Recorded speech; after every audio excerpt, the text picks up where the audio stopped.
राघव अपने केबिन में बैठा हुआ था और तभी एक मरीज के घर वाले आकर राघव से रिक्वेस्ट करने लगे कि उनके पोते का ऑपरेशन कर दिया जाए। राघव एक बहुत बड़े अस्पताल में अकाउंट ऑफिसर था और अस्पताल के सारे पेमेंट का हिसाब वही रखता था, लेकिन वह हॉस्पिटल का मालिक तो था नहीं। उसे तो अपना काम करना ही था, इसलिए वह मैनेजमेंट से पूछे बिना किसी की भी फ़ीस छोड़ नहीं सकता था। हाँ, ज़रूरतमंद मरीजों की फ़ीस माफ़ ज़रूर होती थी, पर सारे ज़रूरी कागजातों को दिखाने के बाद, क्योंकि यह शहर का बहुत बड़ा हॉस्पिटल था, तो यहाँ रोज़ बहुत से मरीज आते थे इलाज के लिए और सब चाहते थे कि उनकी फ़ीस माफ़ कर दी जाए, पर फ़ीस सिर्फ ज़रूरतमंद मरीजों की ही माफ़ होती थी। इसलिए सारे कागज़ों पर जांच पड़ताल की जाती थी कि क्या मरीज वाकई में ज़रूरतमंद है या नहीं। राघव ने गौर किया कि जिस मरीज के परिजन उसके सामने खड़े हैं उन्हें वह पहचान रहा है। दिमाग पर जोर डालने पर उसने उन्हें अच्छे से पहचान लिया। वह उसके अपने सगे चाचा चाची थे, जिन्हें आज 15 वर्षों के बाद वह देख रहा था। उन्होंने तो राघव को नहीं पहचाना, पर राघव ने उन्हें बहुत अच्छे से पहचान लिया। राघव को समझ में नहीं आ रहा था कि इतनी संपत्ति होने के बावजूद आज वह अपने पोते के लिए, यानी कि बिट्टू भैया, उसके चचेरे भाई के बेटे के इलाज के लिए अस्पताल स्टाफ के सामने गिड़गिड़ा क्यों रहे हैं। ऐसी क्या आफत आ गई है। उसने पेशेंट की फ़ाइल मंगवाई और देखा पेशेंट को ब्रेन ट्यूमर की प्रॉब्लम थी। इसके इलाज में बहुत पैसे लगते हैं। राघव को भी समझ में नहीं आया कि वह क्या करे। अभी तुरंत कम से कम 15 लाख रुपए लगते और परिजन हाथ जोड़कर खड़े थे कि उनके पास 15 लाख रुपए नहीं है और वह उनके घर का आखिरी चिराग है। अगर उसे कुछ हो गया तो वह लोग जी नहीं पाएंगे। राघव को समझ में नहीं आ रहा था कि यह सब कुछ क्या हो गया है। बिट्टू भैया कहाँ गए, उनकी पत्नी कहाँ गई, चाचा चाची का यह हाल कैसे हो गया। राघव का दिमाग बिल्कुल काम नहीं कर रहा था। उसने बोला, आप मुझे कुछ वक्त दीजिए, मैं कोशिश करता हूँ। अगर कुछ हो सका तो मैं आपकी मदद ज़रूर करूँगा। वह लोग वहाँ से चले गए। राघव ने तुरंत अपनी माँ को फ़ोन लगाया और बोला, आज चाचा चाची हॉस्पिटल आए हैं अपने पोते के इलाज के लिए। ब्रेन ट्यूमर है, काफ़ी इलाज करवाया, काफ़ी पैसे खर्च किए, पर अभी बहुत सीरियस है। अस्पताल में 15-20 लाख रुपए लगेंगे, जो कि उनके पास नहीं है। बहुत हाथ पैर जोड़ रहे हैं कि उनके घर का आखिरी चिराग है वह। मेरी कुछ समझ में नहीं आ रहा यह सब कुछ क्या और कैसे हो गया, और चाचा के सारे पैसे कहाँ गए, और इतने गरीबी के दिन कैसे आ गए, और बिट्टू भैया कहाँ गए, भाभी का क्या हुआ। मैं इनकी मदद करूं या ना करूं, मुझे कुछ समझ में नहीं आ रहा। राघव की माँ ने बोला, बेटा अगर तुझसे कुछ मदद हो सकता है तो ज़रूर कर। अगर तू उनकी मदद नहीं करेगा तो उनके और हमारे में फ़र्क ही क्या रह जाएगा। तुझसे जो भी बन पड़ता है ज़रूर कर, और अगर खुद से भी थोड़े बहुत पैसे लगा सकता है तो लगा दे। अगर उनका पोता बच सकता है तो किसी भी तरह से उसे बचा ले। राघव की माँ ने बोला। राघव ने बोला, ठीक है माँ, मैं कोशिश करता हूँ। सही बोल रही हो आप। अगर हमने भी उनके जैसा सोचा तो हमारे और उनके में फ़र्क ही कैसा रह जाएगा। राघव मैनेजमेंट के पास गया और वह मैनेजमेंट से रिक्वेस्ट की कि 10% केस हमारे हॉस्पिटल में वैसे भी फ्री में अटेंड किए जाते हैं, उसमें इस केस को भी शामिल कर लिया जाए और इसका ऑपरेशन कर दिया जाए। क्योंकि राघव काफ़ी टाइम से उस अस्पताल में काम कर रहा था और उसकी अच्छी पकड़ थी उस अस्पताल में, और उसने अच्छे से हॉस्पिटल को संभाल कर रखा हुआ था। इसलिए मैनेजमेंट ने उसकी रिक्वेस्ट सुन ली और राघव के चाचा जी के पोते का फ्री में इलाज करने को तैयार हो गए, और स्पेशल केस में उनके पोते के केस को डाल दिया गया ताकि ऑपरेशन में मरीज का 1 रुपया भी ना लगे। थोड़ी देर के बाद मरीज के परिजन यानी कि राघव के चाचा चाची फिर से राघव के केबिन में आए। हाथ जोड़ते हुए राघव ने बोला, मैंने आपके पोते का केस स्पेशल केस में डाल दिया है। अस्पताल के द्वारा फ्री में इलाज हो सकता है आर्थिक तंगी की वजह से, तो आप ऑपरेशन की टेंशन मत लीजिए। अब आपके पोते का बेहतर से बेहतर इलाज कर दिया जाएगा। लेकिन हाँ, बहुत कोशिशों के बाद यह हो पाया है, क्योंकि हज़ारों लोग चाहते हैं कि उनका केस फ्री हो जाए, लेकिन जो सबसे ज़्यादा ज़रूरतमंद होते हैं उन्हीं का केस इसमें डाला जाता है, और मैंने आपका केस उसमें डलवाया है। तो आपको अपना इनकम सर्टिफिकेट वहाँ लगाना पड़ेगा कि आपके पास पैसे नहीं हैं और आप बहुत असहाय हैं। तो उन लोगों ने बोला, हाँ, हम तुरंत ही सब कागजों का इंतज़ाम कर देते हैं। सच में हम बहुत गरीब हैं, बस हमारा पोता ठीक हो जाए। राघव को समझ में नहीं आ रहा था कि हालात इतने बदतर कैसे हो गए। जो कि करोड़ों के मालिक थे, आज अपने पोते के इलाज के लिए हाथ जोड़ रहे हैं, फ्री में इलाज करवाना चाह रहे हैं। राघव के चाचा चाची अभी भी उसे नहीं पहचान पा रहे थे, पर राघव उन्हें अच्छे से पहचान चुका था। क्योंकि राघव उस वक्त 15 साल का था जब आखिरी बार चाचा चाची ने उसे देखा था, और अब वह करीब 30 साल का हो चुका था। तो उसके चेहरे पर काफ़ी कुछ परिवर्तन आ चुका था। एक बच्चे से एक जवान पुरुष में तब्दील हो चुका था वह, लेकिन चाचा चाची तो लगभग उसी प्रकार से दिख रहे थे, बस उम्र का असर था। इसीलिए राघव उन्हें पहचान गया था, पर राघव को वह नहीं पहचान पाए थे। राघव के चाचा चाची हाथ जोड़कर जाने लगे, यह बोलकर कि आपने हमारे पर बहुत बड़ा एहसान किया है, हम अभी कागज़ लेकर आते हैं। राघव भी अतीत की यादों में डूब गया। आज से 15 साल पहले के अतीत। आज से 15 साल पहले राघव करीब 15 साल का था। राघव के पिताजी घर के बड़े बेटे थे और राघव के पिताजी से करीब 5 साल छोटे उसके चाचा थे। लेकिन राघव अपने चाचा के बेटे बिट्टू से उम्र में छोटा था, क्योंकि राघव अपने पिताजी की शादी के काफ़ी वर्ष के बाद पैदा हुआ था। चाचा चाची को शादी के तुरंत बाद ही बिट्टू मिल गया था और राघव के माँ पिताजी की कोई संतान नहीं थी। राघव के माँ पिताजी की शादी के करीब 10 वर्ष बीत चुके थे, इसलिए चाचा चाची आश्वस्त थे कि उनके बड़े भाई भाभी को अब कभी कोई संतान नहीं होगी और सारी संपत्ति उनकी और उनके बच्चों की होगी। और इधर बिट्टू और उसकी बहन सौम्या जन्म ले चुके थे। बिट्टू के जन्म के करीब 10 वर्ष के बाद राघव का जन्म हुआ था, जो कि राघव के चाचा चाची को बिल्कुल भी पसंद नहीं आया था, क्योंकि अब उनके हिसाब से उनके बड़े भाई की संतान हो गई थी।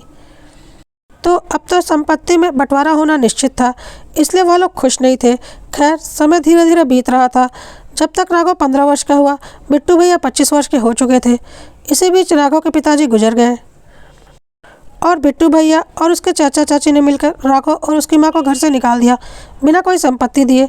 क्योंकि राघव की उम्र भी बहुत ज़्यादा नहीं थी, तो वह उनसे लड़ भी नहीं सकता था, और राघव की माँ भी अकेली हो गई थी, तो वह क्या करे, उसे कुछ समझ में नहीं आ रहा था। वह चुपचाप अपने बेटे राघव को लेकर अपने मायके चली गई थी। और इधर चाचा चाची ने सोचा कि अब भाई तो रहा नहीं, उसके बीवी और बच्चे क्या ही आकर हमसे लड़ लेंगे। और बिट्टू भैया भी काफ़ी बड़े हो चुके थे, तो वह अच्छे से राघव और उसकी माँ को हड़का देते थे। और राघव 15 साल का एक बच्चा था, तो वह उससे क्या लड़ पाता, इसलिए चुपचाप अपनी माँ के साथ चला गया। राघव के नाना नानी और मामा मामी कोई बहुत अधिक संपन्न नहीं थे, इसलिए राघव की माँ सिलाई कढ़ाई का काम करके जैसे तैसे राघव का पालन पोषण कर रही थी। बस मायके में रहने का एक ठिकाना मिल गया था। राघव बचपन से ही पढ़ने में होशियार था और अपनी काबिलियत के दम पर उसने स्कॉलरशिप से आगे की पढ़ाई की थी और बैंक से लोन लेकर उसने MBA की पढ़ाई की थी, जिसे उसने अपनी नौकरी लगने के साथ धीरे धीरे चुका दिया था। और अब वह अच्छा कमाने लगा था, तो उसने अपना एक घर भी ले लिया था, जिसमें वह और उसकी माँ रहते थे, और अभी उसकी शादी नहीं हुई थी। उस घर से निकलने के बाद राघव और उसकी माँ ने कभी दोबारा पलटकर उस घर की तरफ नहीं देखा था, और उधर करोड़ों की संपत्ति अकेले हड़प कर चाचा चाची ने रख ली थी। और उन लोगों ने भी कभी दोबारा पलटकर राघव और उसकी माँ के बारे में पता करने की कोशिश नहीं की, क्योंकि उनके हिसाब से यदि उनके संपर्क में रहेंगे तो जायदाद का बंटवारा करना पड़ेगा, जो कि किसी भी कीमत पर वह करना नहीं चाहते थे। राघव को आज भी याद था किस तरह से घर से निकलते वक्त चाचा ने राघव की माँ को ताना मारा था, भाभी, अच्छा खासा परिवार चल रहा था, तुम्हारी कोई औलाद नहीं थी, कोई संपत्ति का बंटवारा नहीं होता, चुपचाप यहाँ आराम से रहती, खाना पीना मिलता रहता, लेकिन इसे पैदा करके तुमने यह आफत मोल ले ली। अगर तुमने राघव को पैदा ही नहीं किया होता तो तुम्हें आज यह दिन देखना ही नहीं पड़ता। चुपचाप यहाँ पड़ी रहती और 2 रोटी खाती रहती, भैया रहते या नहीं रहते, तुम्हें हम घर से नहीं निकालते। लेकिन अब तुमने बंटवारा करवाने वाले अपनी संतान को पैदा कर दिया है, तो हम भी तो अपनी संतान के बारे में सोचेंगे। इस संपत्ति पर सिर्फ और सिर्फ हमारे बिट्टू का हक होगा, और जिसे पैदा नहीं होना चाहिए था उसे बुढ़ापे में पैदा करके तुमने अच्छी खासी मुसीबत मोल ले ली। अब देख लो। और असहाय से राघव और उसकी माँ वहाँ से चले गए थे, क्योंकि वह उनसे लड़ नहीं सकते थे। बिट्टू भैया भी तो उस वक्त 25 वर्ष के हो चुके थे और काफ़ी दबंग थे, तो कोई उनके मुंह नहीं लगता था। वहाँ से निकलने के बाद उन लोगों ने कभी उनसे कोई संपर्क नहीं रखा। सुनने में आया था कि बिट्टू भैया की तुरंत ही चाचा चाची ने शादी कर दी थी, और 2-3 सालों के बाद बिट्टू भैया की औलाद भी हो गई थी, शिंटू, जो कि आज अस्पताल में भर्ती था। करीब 12 साल का एक बच्चा। और चाचा चाची ने अपनी बेटी सौम्या की शादी भी काफ़ी दहेज देकर एक बहुत बड़े घर में की थी। उसके बारे में राघव को कुछ खास पता नहीं था, पर हाँ, किसी भी शादी में राघव और उसकी माँ को बुलाया नहीं गया, ना ही कोई संपर्क रखा गया।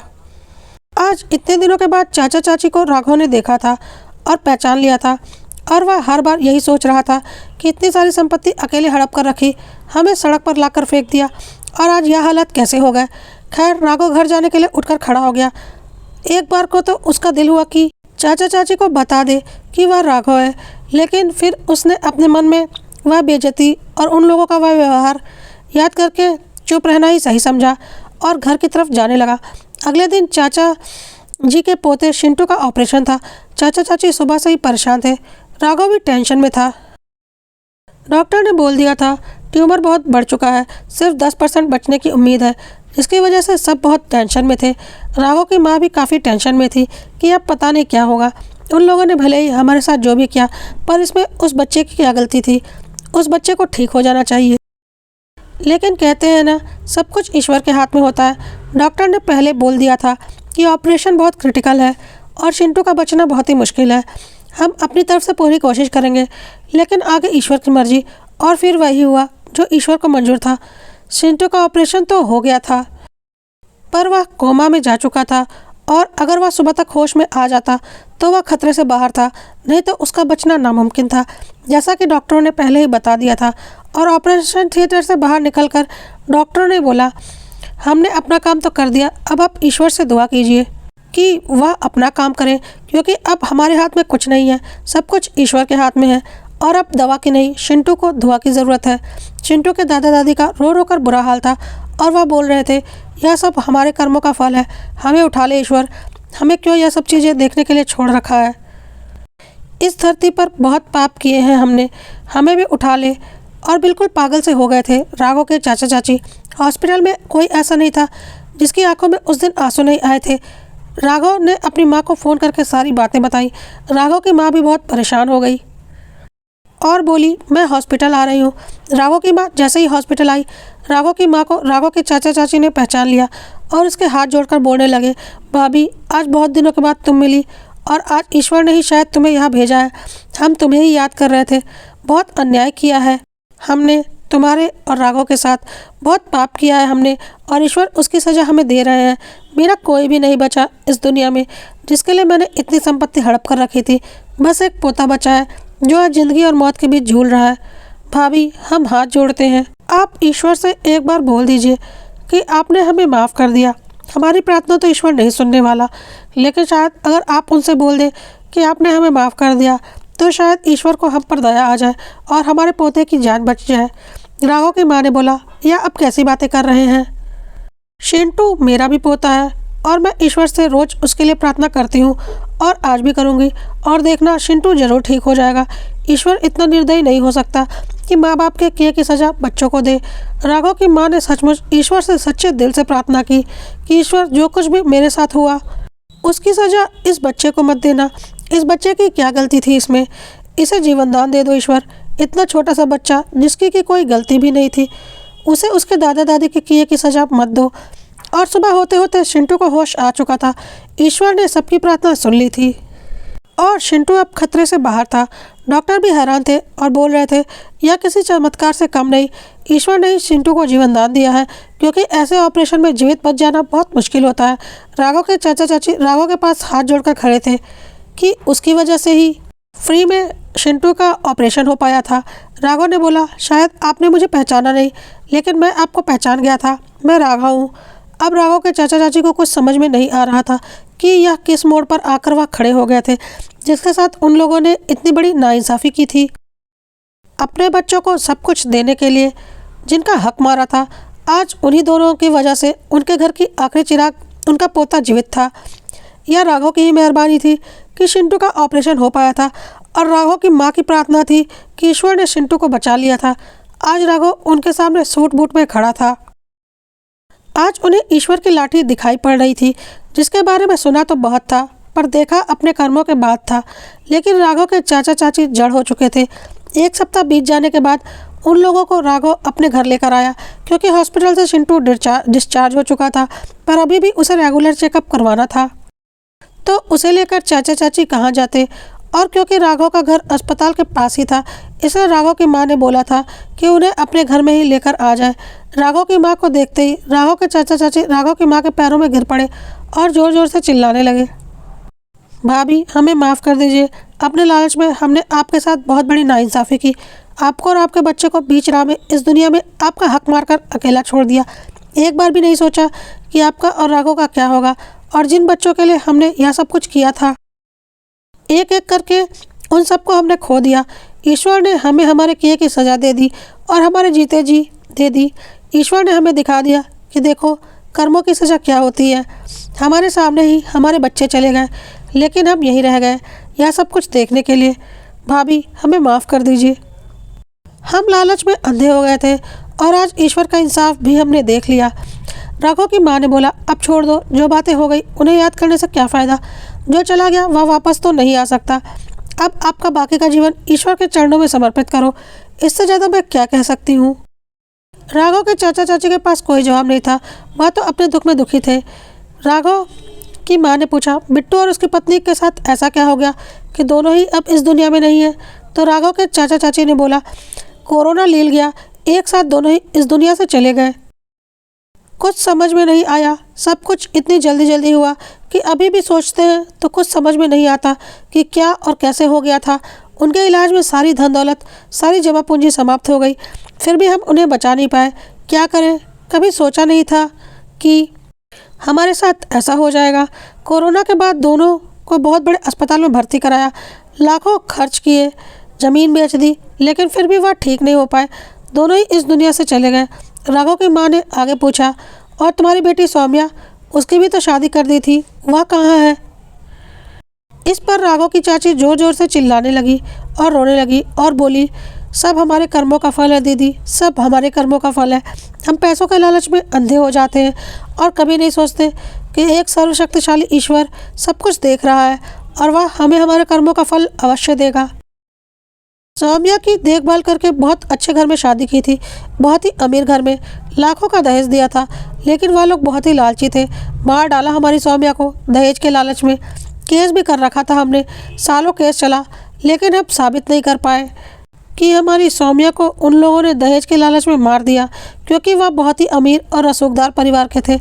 उन्होंने पुलिस और कानून सबको खरीद रखा था, तो फैसला उनके हक में गया और उसके पति ने तो दूसरी शादी भी कर ली।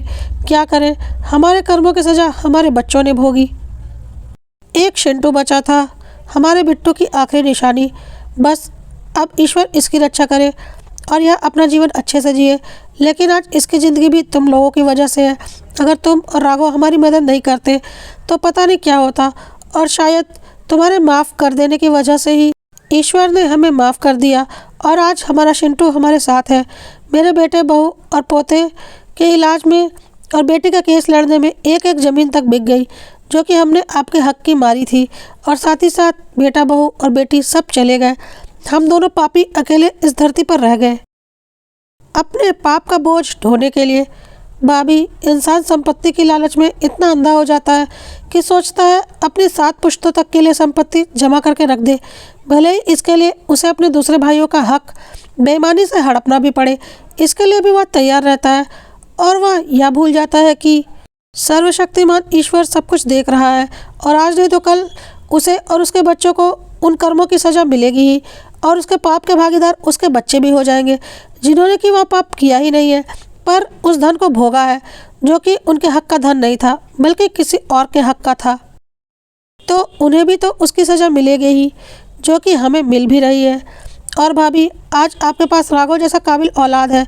भैया नहीं रहे, फिर भी आपने राघव को अपनी मेहनत के बल पर अच्छे से पाला, और आज राघव अच्छा कमा रहा है, अच्छा जी रहा है। राघव की माँ ने बोला, हाँ, यह बात तो सही है, लेकिन उसकी वजह यह है कि हमने कभी किसी का बुरा नहीं किया, और यह एक बहुत बड़ी सच्चाई है कि अगर आप दूसरों का भला करते हैं तो ईश्वर सदैव आपका भला करता है। और शायद ईश्वर का ही हाथ हमारे ऊपर है कि हम आज जीवन में इस काबिल हैं, और जल्दी ही राघव की शादी होने वाली है। राघव के चाचा चाची ने बोला, हाँ भाभी, आपका सही है कि आपके घर में सब कुछ अच्छा है और अच्छा ही रहेगा, और यह हमारे कर्म ही थे कि आज हम इस तरह से बर्बाद हो चुके हैं, और सिवाय अपनी मौत का इंतज़ार करने के अब हम कुछ नहीं चाहते। लेकिन ईश्वर हमें इतनी आसान मौत नहीं देने वाला, यह हमें बहुत अच्छे से पता है। खैर, अब हम चलते हैं। राघव की माँ ने पूछा, कहाँ जाओगे। चाचा चाची ने बोला, जहाँ ईश्वर ले जाए। अब हमारे जीवन में बचा ही क्या है, बस ईश्वर से एक ही प्रार्थना है, शिंटू को किसी काबिल बना दे ताकि वह अपना जीवन यापन सही से कर पाए। राघव और उसकी माँ ने बोला, यहीं रह जाओ। चाचा चाची ने बोला, हम इस लायक नहीं कि आपके साथ रह सकें। बहुत गलत किया हमने आपके साथ। तो राघव की माँ ने बोला, जो हो गया उसे भूल जाओ। हमने उस बात के लिए तुम्हें माफ़ कर दिया और ईश्वर ने तुम्हें तुम्हारे किए की बहुत बड़ी सज़ा दे दी है, जो कि शायद नहीं मिलनी चाहिए थी। और यदि मिलनी भी चाहिए थी तो तुम लोगों को मिलनी चाहिए थी, तुम्हारे बच्चों को नहीं। ईश्वर का यह न्याय मुझे अच्छा नहीं लगता कि माँ बाप के किए की सज़ा बच्चों को मिलती है, लेकिन अब क्या ही कर सकते हैं। ईश्वर का जो न्याय है वह है। इसलिए हमें अपने कर्म सदैव अच्छे रखने चाहिए ताकि हमारे बाल बच्चे भी सदैव सुखी रहें। अब जो हो गया वह हो गया, अब यहीं रह जाओ, कहाँ जाओगे। लेकिन राघव के चाचा चाची को अपने किए पर बहुत पछतावा था। उन्होंने राघव को ढेरों आशीर्वाद दिया और बोला, तुम जीवन में बहुत सफलता प्राप्त करो, बहुत आगे बढ़ो, लेकिन हम अपना गंदा चेहरा तुम्हारे आगे कभी नहीं रखेंगे और अपनी गंदी सोच तुम्हारे घर में कभी नहीं फैलाएंगे। हम जा रहे हैं जहाँ ईश्वर ले जाएगा। राघव ने बोला, एक काम करो, अगर आप लोगों को इतना ही पछतावा है अगर अपने कर्मों का, तो कुछ अच्छे कर्म करना ताकि ईश्वर आप लोगों को माफ़ कर दे और आप लोगों का अगला जन्म इस पाप से मुक्त हो। राघव ने बोला, ईश्वर ने वैसे भी आपको आपके कर्मों की सज़ा दे दी है और काफ़ी सज़ा दे दी है, बल्कि कुछ ज़्यादा ही दे दी है। आप लोग यहीं रहिए, वैसे भी आप लोगों का मेरे अलावा है ही कौन। मुझे कोई दिक्कत नहीं है आप लोगों से, आप लोगों के यहाँ रहने से। राघव की माँ ने फिर बोला, अब जो हो चुका वह हो चुका, उसे बदला नहीं जा सकता। पर यह भी एक सच्चाई है कि हमारा एक रिश्ता है। आप मेरे पति के सगे भाई हो और मेरे बेटे के सगे चाचा हो, तो आप यहाँ रह सकते हो। लेकिन राघव के चाचा चाची को हिम्मत नहीं थी राघव और उसकी माँ के सामने रहने की। उन्होंने बोला, बस हमें किसी आश्रम में रखवा दो, बाकी की ज़िंदगी हम वहीं काट लेंगे, पर हम यहाँ रहेंगे तो कहीं तुम्हारे घर पर हमारी गंदी सोच का असर ना पड़ने लगे। बस हमारे पोते शिंटू को अपने पास रख लो और उसे किसी काबिल बना दो, बहुत बड़ा एहसान होगा आपका हम पर। राघव ने फिर उन्हें एक वृद्धाश्रम में सेटल करवा दिया। बीच बीच में राघव और उसकी माँ और शिंटू उनसे मिलने जाते थे। शिंटू पूरी तरह से ठीक हो चुका था और अच्छी पढ़ाई भी कर रहा था, जिसकी वजह से चाचा चाची उसके भविष्य को लेकर पूरी तरह से आश्वस्त थे। और चाचा चाची वृद्धाश्रम में अपने अंतिम सांसों का इंतजार कर रहे थे ताकि ईश्वर उन्हें उनके पापों से मुक्त करे।